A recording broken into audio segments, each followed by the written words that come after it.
Okay, but we got to go back to the root of all this. So, okay, the tattoo shop, everything's going good, etc. Like where do you go from there? Because at some point in all this, you end up opening a fucking chain of rehabs. Yeah. So while I'm working this tattoo shop, some time goes on, and on my day off, Charlie's landlord, who to this day is one of my closest friends. Actually, I just had him out in Vegas last weekend. He comes home. This is the first time he and I ever met. And he just, he looks at the house, the landlord, he leaves the house and he calls Charlie. We're standing next to each other and he goes, "Hey, what's that kid doing right now?" And Charlie goes, "He's doing nothing." And then he looks, he goes, "You want to make $100 for half day's worth of work?" And I said, "Yeah, bro, it's be the first $100 I made in a long time." Uh-huh. He goes, "I need you to paint a house. This is in Florida in the summer. It's really hot." I said, "Bro, I'll do anything, like no sweat." And I paint the house. He gave me $100 cash. Took a few hours. He goes, "You want to paint another house tomorrow? I'll pay you another $100. I says, "Yeah." And this goes on for a while. What ended up happening was I worked really, really hard. I was just a day laborer, but it was just me and this dude, Sean. And now that I worked hard and I learned whatever I learned from Sean, he can take new jobs and leave me behind. So he's getting double the work. He's still only paying me $100 a day. So he's all this extra money. He buys himself a new work truck and he gives me the old work van, which is like one of those rate vans, no windows, none of that. Right. And he goes, "This is yours now. So now you can never be late to work and all this." I drove that van. It was my first car, as an adult. I drove that thing everywhere, bro. This is when I was going to strip club. Drove it to the club every night, took girls on dates in that thing. Me and my boys would push the dirt back, put lawn chairs in there, and we'd all just cruise out in that thing. And anyway, so he ended up taking a contract for this rehab company that had all these sober livings. So we were fixing up all the buildings for all the sober livings. When the job came to an end and we finished all the work, they saw that I was out of work. They saw that I'm bettering my life. And they came to me and they says, "Hey, do you want a job in-house?" I says, "I don't know what y'all doing there." They said, "If you work just half as hard inside as you did outside, you'll be fine." I said, "Okay." So I took the job. I saw these kids, similar path in life as me, probably dumber than me, which is kind of a hard feat, And these kids are driving brand new Beamers and Benzes and Maseratis. And I'm like, what's happening, right? So I sat really quiet and I stayed in my lane and I just kept observing and observing and observing. And I figured out what they were doing, what job description they had, what their duties and what their roles were. And so I started doing it and I didn't ask for any extra money, right? I started doing what they were doing where I should have been paid enough to go buy a new Beamer or Benz or whatever. What kind of stuff were they doing to make money?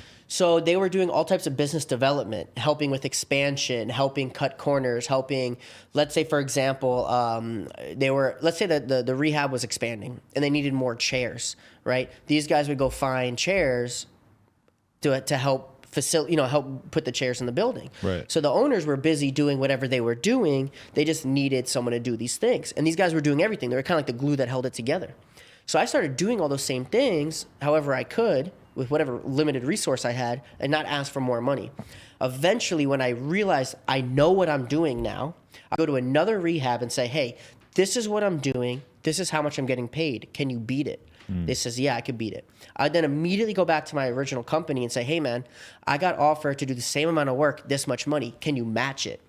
They say, "Yeah, we can match that." And what kind of salary are we talking about around this time? I started at $12 an hour. Okay. Then somebody would offer me 18. I'd go back to the first company and say, "Hey, man, can you give me a raise? Just match it to 18. They say, yeah. That same exact day, I'd now go to a totally different rehab and say, "Hey, man, this is all the work I'm doing. I'm getting paid $18 an hour. Can you beat it?" They'd be like, "Yeah, we'll give you 22. I'm like, "All right." The same day, I'll go back to the first company. I'd be like, "Hey, guys, super crazy. Another company offered me $22. Can you match it?" Did you end up at the original spot or the other one? So, I would keep staying with the original until finally they were like, "We're not going to match that pay." Okay. Right? And I'd be like, "No sweat," because I already secured the deal at the last place I saw before that. So then I go to them and I say, "Hey, guys, I'm going to take the job." The same day they hire me, I go to another rehab that I haven't been to yet and say, "Hey, man, I'm now getting paid, $1,000, $52,000 a year to do this. Can you beat it?" They're like, "Yeah, we'll give you 72." And I spent the next couple of years leveraging my position. But every time I did switch companies, I would just say, "What's the guy making more than me doing?" And I'd follow that same pattern. I learned what he did, didn't ask for more money, and I just did it to be the best employee ever. And when I finally mastered that new area of the business, I'd go to a totally unrelated rehab and try to keep leveraging my position and my pay until eventually they're paying me $500,000 a year. And essentially, I'm doing the same amount of energy and effort I was doing for $12 an hour, but I'm getting $500,000 a year in salary. Right? Wow. When I started making that much, and I knew it wasn't even that, in the grand scheme of things, I was like, basically just the other day homeless, right? Looking back, I was really good at saving money. I knew how to eat ramen for all 3 meals a day. You were still doing that even when you're making hella money? Not exactly, but I wasn't like lavishly balling out of control. You knew the value of saving at the time, yeah. You know, I hadn't like been introduced to this having my own money and balling yet. You know, like I hadn't been introduced to that lifestyle. The money came before the lifestyle came. So I was really good at saving. So then I started opening up my own, and one thing led to another. Once I opened some, then I became, when I was in a business meeting, I was no longer like a kid working in a rehab, right? I was the owner of a medical provider. Right. So now the business meetings didn't consist of other kids working in rehab. It consisted of other medical provider owners, guys who own hospitals, clinical laboratories, pharmacies, guys who owned brain surgeons, back surgeons, you know, whatever it may be. And all of us have a common purpose. What are we billing for? Can we bill for that? How do we have a lower CPA, and how do we get more patients, right? Right. So now together we're all in meetings, and these guys gave me mutual respect despite having tattoos on my face, despite being so much younger than them. They said, he earned a seat at this table. He must know what's good. And one thing led to another. I ended up owning 300 pharmacies, a few clinical laboratories, drug rehabs. How do you go from there to like? I feel like you just skipped some steps. So like you're becoming like this guy who's getting paid a lot to help run a series of rehabs that's owned by somebody else, and then at a certain point, do you just have enough of your own capital? You get an investor, or you're just like, boom, I'm gonna open my own. And how do you go from rehabs to pharmacies? Yeah. Okay. So the exact chain of events was now I have enough money because I'm getting paid so much that I can do my own thing. I don't need to be getting paid by someone who's making more, right? I'm doing all the same work. And because I work so hard, I mean, I was working 16 to 18 hours a day, 7 days a week for all these years.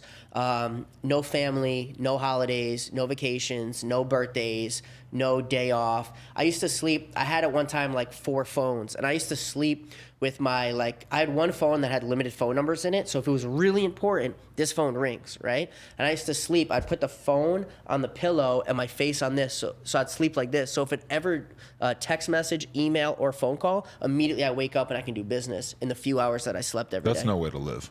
Hey, if you enjoyed this clip and you want to see more, this is our new Clips channel. Help us get to 10,000 subscribers. Hit subscribe down below. Appreciate y'all.